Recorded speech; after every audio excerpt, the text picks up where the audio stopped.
Hi guys, Leon here and welcome to another video. Today we'll be looking at guardians, what they're all about, the basic skill structure, what weapons they can use, etc.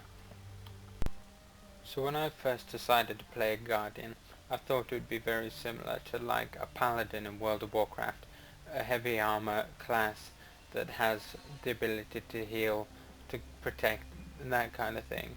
I was a little mistaken. It is very supportive as a class, but it is incredibly unique and not like anything I've ever played before. Alright, let's jump right into it.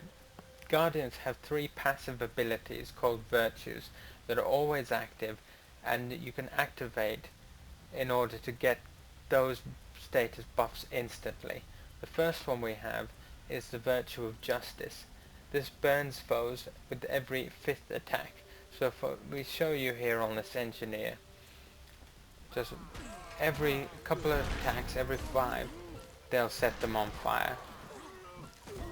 If we want to get the instant status effect, all you have to do is activate it, and then our next hit will cause them to set on fire with greater amounts of damage. As you can see, they burn for longer and do more damage.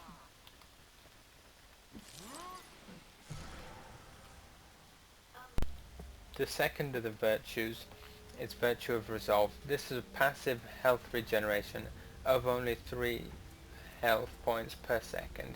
It's not very effective and you really won't notice it. If you activate it, however, take a little bit of damage on this. See there, you do get a little more, and you can actually see it slightly. It still won't really make you survive or anything in a longer fight, but it's better than nothing. The last of the virtues is the virtue of courage. This grants a shield every 40 seconds that will instantly block any incoming attack. If you have a look here,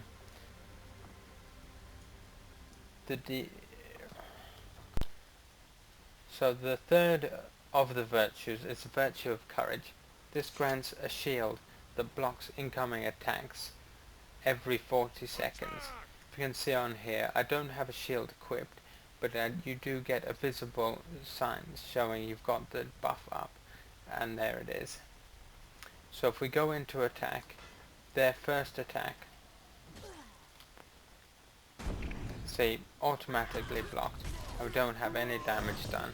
You can also activate this skill to get a 100% guaranteed block like that. As with all of the classes, the weapons you choose vary your gameplay quite considerably, and that's no different with the Guardian. We get access to 9 different weapons as well as 2 aquatic weapons. So if we focus now on two-handed weapons, we'll have a look at the Greatsword first. Its generic auto attack does damage as well as gives us a buff that increases our power for a little while, which increases our general damage output.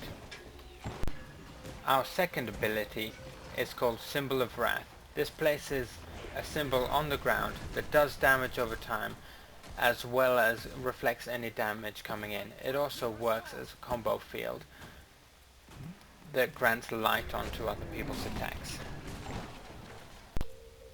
Our third ability is Whirling Wrath. This is an AoE damaging attack that fires off swords in all directions, and it does some pretty good damage if you're up close to someone. The fourth attack for the Greatsword is a leap attack that does damage, also blinds the enemy for its next attack, which guarantees it's going to miss, and it's great for PvP and getting right close to somebody. The final attack for the Greatsword is one of my favorites. It's a simple attack that you spins, and once you attack them, if you activate it again, it pulls them all into you, which you can use a great combination with Whirling Wrath. Now moving on to the two-handed hammer. This auto attack has a really nice buff that on every big swing like that, it grants you protection that reduces your damage taken by 33%. It's really good and also does an AoE attack. The second ability, Mighty Blow, does an area attack as well as doing quite a lot of damage. The third attack, Zealot's Embrace, does a nice bit of damage, but its main ability is to immobilize the enemy, and it does that in a line in front of it. As you can see, I hit both of those targets. Banish, the fourth skill, does exactly what it says on the tin. It gets rid of the enemy by knocking them back a long way.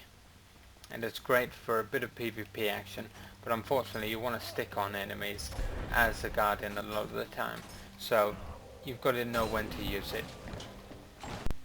The final skill, Ring of Warding, is really good in PvP situations if you're getting low and you need to heal up.